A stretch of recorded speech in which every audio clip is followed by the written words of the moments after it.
retrouve pour une nouvelle vidéo et il s'agit cette fois d'un petit challenge annuel qui est sur Instagram, surtout le 12 mois, 12 livres, ou 12 amis, 12 livres. C'est le même concept au final, puisque je vous ai demandé à ceux qui me suivent sur Insta de me choisir dans ma pile à lire 12 livres, un par mois, pour l'année 2025. J'ai mis quelques jours à publier cette vidéo parce qu'il a fallu, après les 12 livres, que je décide quel mois je mettrai lesquels. Puisqu'il y a des livres qui vont quand même mieux en été, d'autres qui vont mieux à Halloween. Et il y a aussi certains livres qu'on m'a mis qui sont prévus en lecture commune. Et du coup, une lecture commune avec Ludie Wonderland et Red Moon. Donc il fallait qu'on sache quel mois on allait la faire. Et des lectures communes avec Ludivine, mais comme c'est des sagas, ou que c'est dans le même univers, on doit d'abord avancer pour arriver à ce fameux tome. Mais on commence tout de suite avec le premier livre, qui est donc le choix de Lydie from Woodland, Ludivine, et elle m'a mis Hamsa de Marion Aubry, un one-shot chez les éditions Plume Blanche, que nous sommes d'ailleurs en train de lire, puisque c'est le livre du mois de janvier. Il est bientôt terminé, il me reste 2 parties. On va suivre en fait 2 personnages. Yael, une jeune étudiante qui va avoir 18 ans, qui vit sa petite vie d'étudiante avec son meilleur ami. Attention, trigger warning, il y a dans un chapitre de la violence scolaire, du harcèlement scolaire. Je tiens quand même à le dire parce que la scène est assez intensive et que ça peut surprendre certaines personnes, puisqu'on a lu toutes les 3, Mandy, Ludivine et moi, et c'est vrai qu'avec Mandy, on a mis l'accent sur cette scène, ça nous a vraiment un petit peu remué.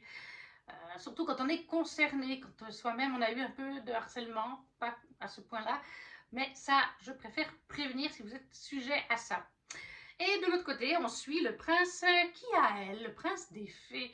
Mais comme vous voyez peut-être sur cette couverture, les fées dans cet univers ne sont pas toutes jolies, toutes mignonnes. Alors oui, elles ont des très belles ailes, elles sont très belles, parce que en soit elles sont belles, mais elles boivent du sang humain, bien sûr. Et elles se nourrissent pour boire le sang humain jusqu'à la mort de l'être humain. C'est les dernières gouttes qui donnent le plus de force aux fées. Donc c'est mi-vampire, mi-fée. Voilà, je vous en dirai pas plus parce qu'il est court, mais c'est un super roman. Pour l'instant, on adore toutes les 3. Donc voilà, pour janvier, de Ludie from Woodland, elle m'a choisi Hamsa de Marion Aubry chez les éditions Plume Blanche. Après, pour février, c'est Amaris Lazer qui m'a choisi Bonded by Thorns, l'édition Fairyloot, donc en anglais, d'Elizabeth Helen. Voilà, moi c'est l'édition Fairyloot, je ne l'ai pas en français, mais il est sorti depuis en français chez Chatterley, je crois qu'il est sorti, si je ne vous dis pas de bêtises. Du coup, je vais vous lire le résumé de la version française. Ce sera plus simple. Je sais qu'on est sur un rème à verser. C'est tout ce que je me souviens. Ah, et réécriture de La Belle et la Bête aussi, oui, bien sûr. Elle a toujours aimé lire des contes de fées. Elle n'avait jamais imaginé en faire partie. Connue de tous les habitants d'Orca Cove comme la fille de Georges le Fou, totalement La Belle et la Bête, Rosalina fait profil bas. Mais Georges n'est pas fou. Il recherche désespérément sa femme. Il est convaincu qu'elle a été kidnappée par des failles. Lorsqu'il disparaît à son tour, Rosalina se lance à sa poursuite. Elle se retrouve dans le Val enchanté à Castle Tree, où son père a été emprisonné par le prince de l'hiver. Pour le sauver, elle n'a d'autre choix que de conclure un marché avec le maître de lieu, prendre sa place dans le château. Le prince de l'hiver n'est pas seul à régner sur Castle Tree. Ils sont 4. Chaque nuit, ils se transforment en loups démoniaques. Plus le temps passe, plus leur magie s'éteint et plus il leur est difficile de protéger leur royaume. Rosalina sera libre uniquement si elle les aide à trouver leur âme sœur et ainsi à rompre la malédiction. Le problème, 3 des princes sont des plus attirants et le 4e, le prince de l'hiver, est prêt à tout pour garder Rosalina auprès de lui, quitte à ne jamais briser le sort. Je sais que là, on est dans un harem inversé, c'est-à-dire que Rosalina a plusieurs prétendants, plusieurs relations charnelles, y compris, en même temps. Alors, est-ce que c'est en même temps ou chacun son tour? Ça, voilà. Mais en tout cas, il y a harem inversé, elle a plusieurs prétendants. Et en général, dans les harems inversés, c'est pas des love triangles. Hein. Le plus souvent, dans les harems inversés, il y a aussi certains personnages qui peuvent avoir des sentiments les uns pour les autres. Mais c'est pas un love triangle, c'est pas la même chose. J'en ai pas encore lu de Harem inversé, j'en ai plusieurs qui me font envie. Et celui-là qui est sorti en français a des très bons avis, que ce soit des gens qui le lisent en français ou en anglais. Donc, pour février de Amaris Lasser, Bonded by Thorns, le tome 1 d'Elisabeth Helen en version Fairyloot. Pour le mois de mars, c'est Red Moon, Mandy. Alors Mandy, elle m'a mis plein de livres, j'en ai sélectionné 2, mais elle m'en a mis tout plein. Et Mandy, elle m'a mis un livre, oui, Mandy, oui. Divine Darkness, le tome 1 de Anatrice, chez Hugo, dans leur collection Romantici. Parce que oui, il faut que je commence cette trilogie. J'ai lu 2 premiers tomes. Il me manque le dernier, Anatrice. Est-ce que j'ai vraiment besoin de parler d'Anatrice? Si vous suivez ma chaîne, vous savez tout l'amour que j'ai pour elle. Mais je me gardais cette saga en fin d'année pour 2025, puisque j'avais 2 sagas en cours d'Anatrice en fin d'année.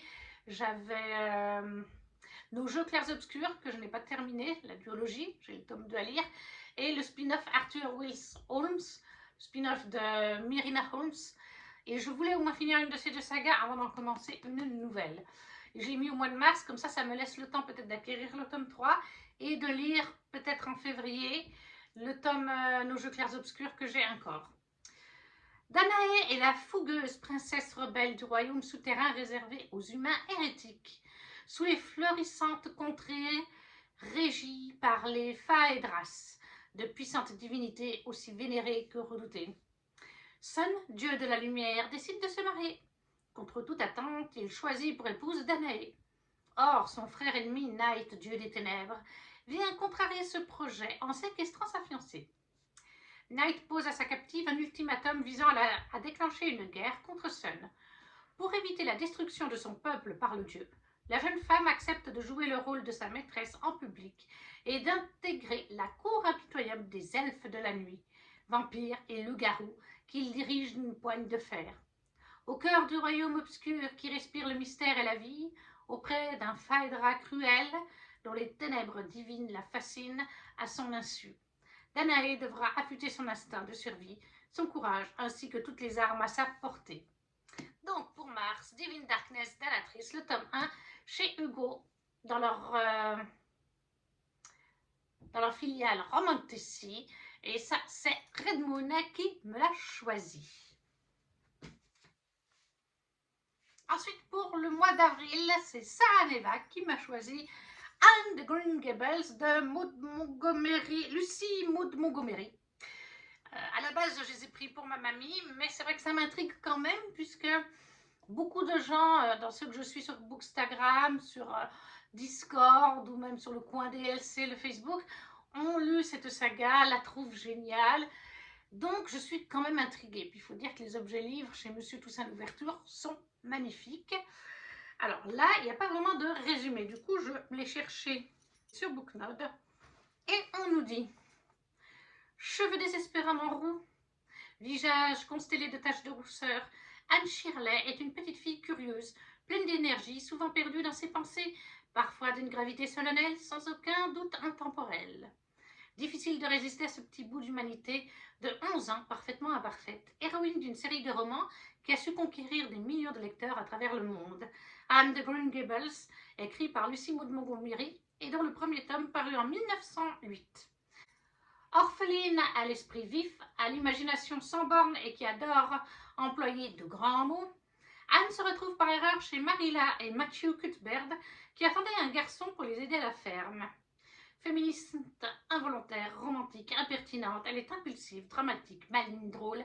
Est-elle une authentique naïve? Elle va bousculer le calme et la monotonie de la vie à Green Gables en semant partout joie et rêverie, en dénichant la beauté dans les moindres recoins, en ne s'exprimant qu'en point d'exclamation, même dans les affres du désespoir. Parce que l'existence d'Anne a aussi une face sombre, hantée par la mort de ses parents et les abandons, qui lui donne son énergie folle, parfois hallucinée, et qui rend son idéalisme et son indignation si poignants et si convaincants. Si le regard d'Anne transcende le monde sur lequel il s'oppose, Anne de Green Gables, c'est la transformation magique, presque mystique, que seul l'amour peut opérer sur les hommes et les femmes. C'est l'histoire d'une petite fille qui parvient à se faire aimer de tous. Et de nous les premiers. Voilà, donc pour avril, Anne de Green Gables, le tome 1 de Lucie Maud Montgomery, chez les éditions Monsieur Toussaint Louverture, choisi par Sarah Nevin. On continue. J'ai le nom de chaque personne pour chaque mois. En mai, c'est donc Clara Adventure Books qui m'a choisi. Echo, le tome 1 de Marianne LTR aux éditions Iméris. Le voici, l'édition reliée. Là, je sais qu'on est dans de la SF. Vivre à basse cité, c'est se contenter d'un soleil artificiel et d'une pluie sale et nauséabonde. Dans cette ville cernée par une brume mortelle, l'indifférence règne en maître. On ne tend pas la main à son voisin, ni à personne d'ailleurs. Pourtant, lorsqu'Echo se retrouve mêlé au vol de l'un des 6 joyaux de Pandore, la richissime arche qui surplombe Basse Cité, Bast décide de lui venir en aide. Les ravageurs, comme lui, ont le nez fin et la vite ont compris ce qu'ils pouvaient tirer de cette petite mécanicienne effrayée. Une montagne de gemmes et quasiment autant d'ennuis. Entre alliances improbables et quête de vérité, ce premier tome d'une duologie de science-fiction au rythme effréné vous emportera dans un tourbillon d'intrigues et de dangers. Donc pour le mois de mai, Echo, le tome 1 de Marianne LTR aux éditions Iméris, choisi donc, comme je disais, par Clara Adventure Books. Pour le mois de juin, c'est Anne-Sophie qui m'a choisi Oser ses rêves aux éditions Hachette Rose chez de Elisabeth Lim. Elisabeth Lim que j'ai déjà lu avec sa duologie traduite en français de...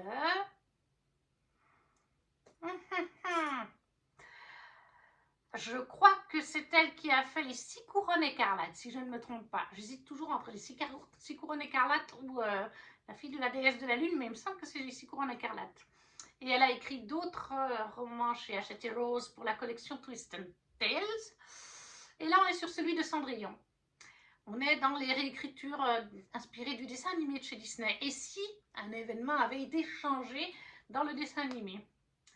Incapable de prouver qu'elle est la jeune fille que tout le royaume recherche, voilà le twist, Cendrillon décide de tourner la page et de prendre un nouveau départ. Elle n'acceptera pas plus longtemps d'être l'esclave de Madame Tremaine, sa marâtre. Cette période est révolue. Portée par sa nouvelle résolution, elle laisse derrière elle sa vie passée et parvint à se faire engager au service de la sœur du roi au visitant château. Seulement, rien ne se passe comme prévu. Cendrillon devient malgré elle le témoin d'un complot visant à faire tomber le roi et le prince. Pire encore, elle comprend que les fées sont depuis longtemps les victimes d'une terrible injustice et sa propre marraine, Fée, en subit les conséquences. Confrontée à de telles menaces, Cendrillon doit trouver un moyen de mettre un terme à toutes ces machinations avant qu'il ne soit trop tard. Ceci n'est pas l'histoire de Cendrillon telle que vous la connaissez. C'est une histoire de loyauté, de courage, d'amour. C'est une histoire où seul un détail peut tout changer. Donc, Elisabeth Lim, Oser ses rêves, chez Hachette Rose. C'est donc Anne-Sophie qui me l'a choisi pour le mois de juillet. Pour le mois de juin, pardon. Et là, on passe à juillet. Oui, c'est bien ça, on passe maintenant à juillet. Cette fois, c'est Dévoreuse de livres qui m'a choisi de Sang d'écume et de glace. Oui, c'est juste le tome 3 d'Alexiane Delis chez Michel Lafon avec ses belles couvertures. C'est le dernier tome de la trilogie de base. Ça me permettrait de conclure un arc dans l'univers. On est en fait ici avec Perséphone, une jeune femme, une jeune française, qui ne se sent pas bien. Elle est persuadée qu'elle va bientôt mourir. Elle se sent mal dans son corps. Elle a l'impression de dépérir, tout ce que vous voulez. Et elle va être envoyée en vacances quelques jours chez sa tante, en Bretagne. Et elle va très vite se rendre compte qu'elle n'est pas tout à fait une petite humaine. Je pense qu'on s'en doute avec les couvertures. Nous sommes sur un récit avec des sirènes. Sauf que là, nous sommes avec les Marie Morgan, entre autres. Ça, c'est la base du tome 1, mais l'univers est super bien développé. Et au final, il y a plein d'autres choses. Il n'y a pas que des Marie Morgan. J'adore vraiment cet univers. Je suis donc au tome 3. C'est pour ça que Dévoreuse de livres m'a mis ce tome-ci en question. Je n'ai pas besoin de vous en dire plus. Voilà. Inspiration sirène, mais avec les Marie Morgan, entre autres. Et pas les sirènes qu'on a l'habitude de voir comme Ariel, la petite sirène. Leurs queues sont différentes, leur pouvoir, leur personnalité aussi. Bref, d'écume de sang, d'écume et de glace, le tome 3 d'Alexiane Delis pour le mois de juillet. Il va très bien, choisi par Dévoreuse de livres, qui est donc chez Michel Lafon. Celui-là, je passe très vite parce que vraiment, il n'y a pas besoin d'en dire plus. Voilà, on sait qu'on est avec des sirènes. Ensuite, pour le mois d'août, c'est à nouveau Red Moon qui m'a choisi cette fois le tome 4 de From Blood and Ash, Le sang et la cendre de Jennifer Larmentrout, l'édition française chez De Saxus, qui est La guerre des deux reines. C'est une relecture puisque je l'ai lu en anglais à sa sortie. Celui-là, oui, il avait été lu à sa sortie.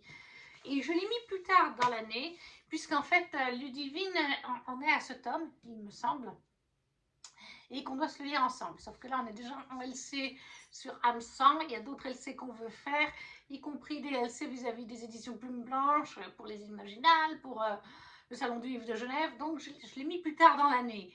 On a aussi du Sarah Gimas qu'on veut lire, donc je pense qu'il est bien au mois d'août. Sinon, je switcherai. Mais voilà, est-ce que j'ai vraiment besoin de parler de la saga de Jennifer Larmentrout, Le sang et la cendre? On y suit de base, vraiment la base, on est dans un univers de fantasy complètement inventé. On suit Poppy, une jeune femme qui vit voilée, qui n'a pratiquement le droit de parler à personne, que personne ne voit, qui n'a pratiquement le droit de rien faire, rien lire de ce qu'elle veut, à part des livres d'histoire, pendant ses cours d'histoire. Et Poppy est en fait la pucelle, elle a été choisie pour faire une ascension différente de certains humains. Elle sait que ce ne sera pas la même chose, mais elle n'en sait pas plus. Elle ne sait pas si elle va mourir, en quoi consiste son ascension à elle.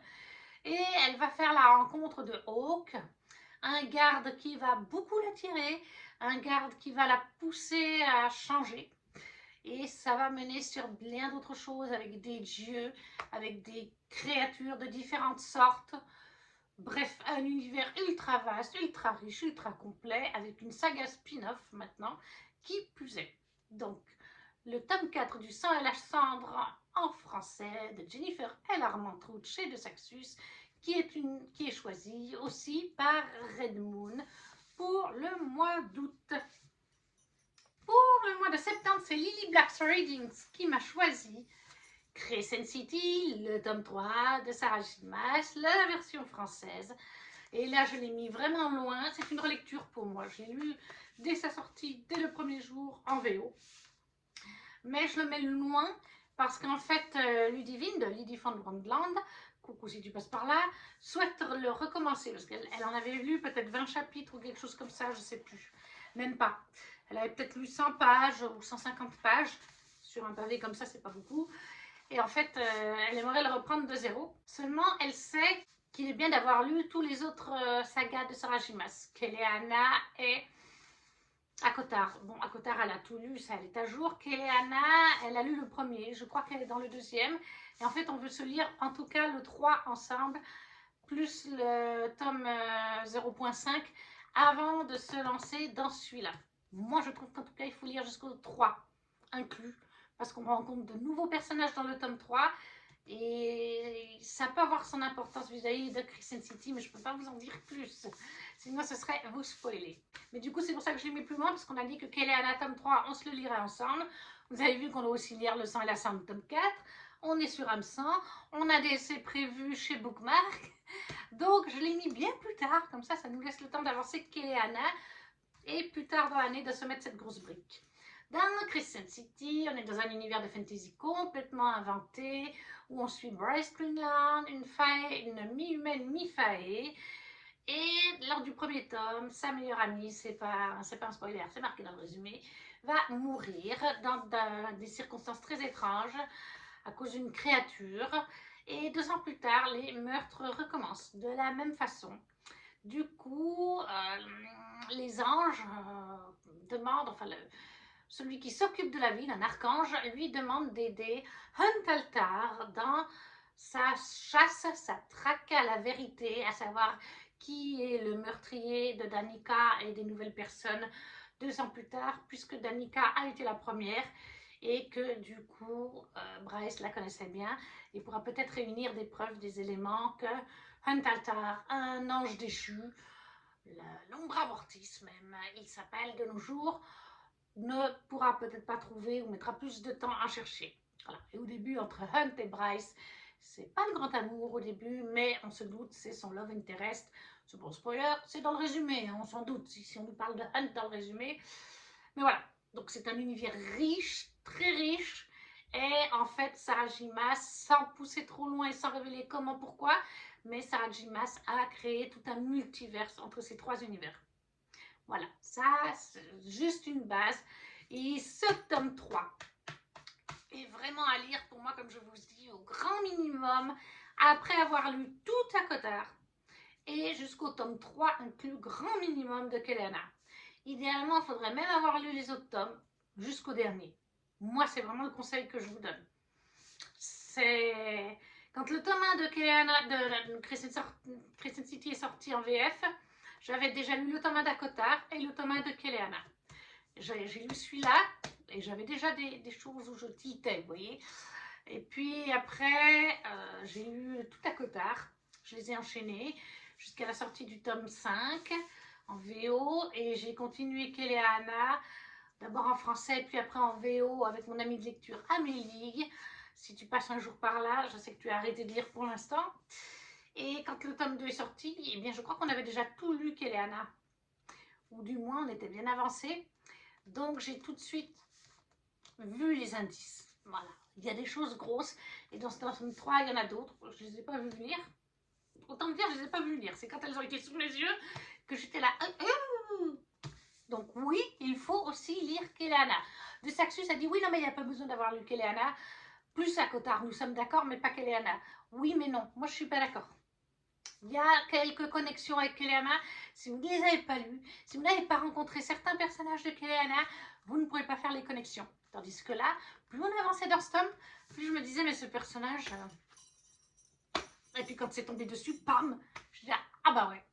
Mais pour ça, il faut lire Kéléana. Sinon, vous n'aurez pas cet effet. Et ça aura moins un effet de, waouh, quel génie cette femme. Vous voyez, vous serez là, ah ouais, d'accord, ce personnage, comme ci, comme ça. Ok. Donc voilà. Ça, c'est pour septembre. Assez de blabla. Crescent City, le tome 3 de Sarah J. Maas, la version française, qui a été choisie par Lily Black's Readings. Ensuite, pour le mois d'octobre, c'est donc Mathilde Selivre qui me l'a choisi. Et elle m'a choisi The Darkening, l'édition Fairyloot. Donc, c'est un livre anglais de Sunya Mara. Donc, je vous ai dit, l'édition Fairyloot. Je vais vous lire le résumé sur Booknode, surtout qu'il est en français. Alors, je n'ai pas compris pourquoi il est en français, parce que la seule date qui m'indique, c'est une sortie anglaise le 22 2022. Oui, depuis un moment, je crois qu'il est depuis 2023 dans ma palle de Fairyloot. Mais je ne comprends pas pourquoi il y a le résumé en français, parce que normalement, quand il y a le résumé français, ça veut dire qu'il va sortir en VF. Mais quand je regarde sous les éditions de Booknode, il n'y a pas d'édition VF. Est-ce que c'est quelqu'un qui a voulu traduire? Tant mieux pour moi, c'est encore plus simple. Le seul espoir pour une ville piégée dans une tempête maudite réside avec la fille des révolutionnaires échoués et un prince terrifié de son trône. Vesper Val est la fille des révolutionnaires défaillants. Quand sa mère a été prise par les soldats de la reine, ils lui ont donné un choix, la mort par la hache du bourreau ou la mort par la tempête qui entoure la ville et maudit quiconque il touche. Elle a choisi la tempête. Je pense que ça a été traduit par quelqu'un, mais c'est plutôt bien traduit. Et quand les soldats de la reine, menés par un prince paranoïaque, rattrapent le père de Vesper après 12 ans de fuite, Vesper fera tout ce qu'il faut pour le sauver de ce destin. Même s'armer avec le livre de son père de la magie expérimentale dangereuse. Infiltrer même l'élite des sorciers soldats du prince, même la tromper dans son cœur froid. Mais quand Vesper apprendra que la mort de sa mère n'est pas tout, elle devra faire un choix si elle veut sauver sa ville, faire confiance au prince sournois avec des secrets de famille, ou suivre les traces de sa mère dans la tempête. Voilà, The Darkening de Sunya Mara, le tome 1, l'édition Fairyloot en anglais. C'est bien, 2 personnes m'ont mis des livres anglais de chez Fairyloot. Ils pensent au fait qu'il faut que je diminue ma palle Fairyloot. Ensuite, pour le mois de novembre, et ça je vous ai dit, c'était Mathilde ce livre, pour repréciser. Pour le mois de novembre, c'est Loli Reds qui m'a choisi Désir immortel, le tome 1 de Chloé Gong, chez les éditions Sabran, donc réécriture, mythologie. Ça, je l'ai mis très tard dans l'année, puisque j'ai déjà commencé la duologie de Chloé Gong, Ses plaisirs violents. Et il faut que je lise le tome 2 avant d'enchaîner soit sur celui-là, soit sur la deuxième duologie dans l'univers de Ses plaisirs violents. Parce que ça, c'est quelque chose qu'on ne sait pas forcément. Il y a une première duologie sur Ses plaisirs violents qui est une réécriture de Roméo et Juliette, mais il y a eu après une autre duologie sur des personnages secondaires qu'on voit dans la première duologie. Alors l'arc Roméo et Juliette a été conclu, mais du coup, voilà. Et avant de commencer, voilà, je voudrais au moins conclure l'arc normal, le premier, de Ses plaisirs violents, et ensuite peut-être me lancer là-dedans, ou faire la suite de Ses plaisirs violents, le deuxième arc. C'est pour ça que j'ai mis au mois de novembre. Comme ça me laisse bien le temps d'avancer ou au moins finir la duologie de base. Une collision féroce entre amour et pouvoir dans cette réécriture d'Antoine et Cléopâtre. Quand je vous disais, chez Sabran, c'est souvent le cas. Chaque année, une centaine d'habitants du royaume de Talin participent au jeu. Cette arène sanglante promet d'inimaginables richesses à son unique vainqueur.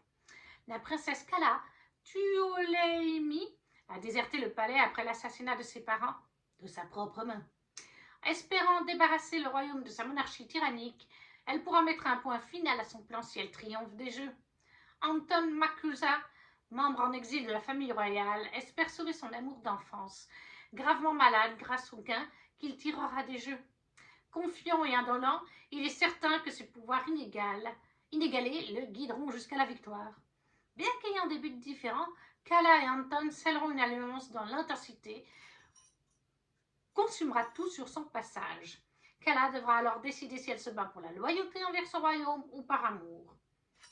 Voilà, donc Désir immortel de Chloé Gong chez Sabran, choisi, comme je vous ai dit, par Loli Reds pour le mois de novembre. Et le dernier livre, c'est la Bibliothèque du Loir qui me l'a choisi. Elle m'avait choisi le tome 1. C'est donc pour décembre. Mais comme on m'avait déjà choisi le tome 1, j'ai mis le tome 2. And the Green Gables, le tome 2 chez Monsieur Toussaint Louverture. Monsieur Toussaint Louverture. Donc, du coup, je ne vais pas vous résumer, c'est un tome 2. Et puis, je vous ai déjà résumé le tome 1 avant. Mais voilà, oui, que 2 personnes m'ont demandé d'avancer dans cette saga cette année. Et voilà, la vidéo est à présent terminée. On a fait le tour des 12 livres choisis par 11 personnes différentes, puisque Mandy m'avait mis 6 recommandations. J'en ai prisé 2, il m'en manquait une, donc c'était pas plus mal. Mais voilà, ça nous fait une jolie paille, il y a des grosses briques. Alors bon, les grosses briques, l'avantage des 2 grosses briques, c'est des relectures. De toute façon, je connais ce qui se passe, donc ça va assez vite quand c'est des relectures. Des choses que, voilà, au moins ça me force à les sortir de ma pile à lire. Des débuts de saga, des livres en VO, il y en a 2 aussi, édition Fairyloot, ça c'est très bien comme je vous ai dit. N'hésitez pas à me laisser un commentaire en me disant si vous avez lu certains de ces livres, s'ils vous font envie, sinon, si vous ne savez pas quoi mettre un petit emoji, ça soutient la chaîne, ça fait toujours plaisir. Un petit pouce aussi, et à partager la vidéo si le cœur vous en dit. Et nous, on se retrouve très vite pour une prochaine vidéo. Ciao, ciao!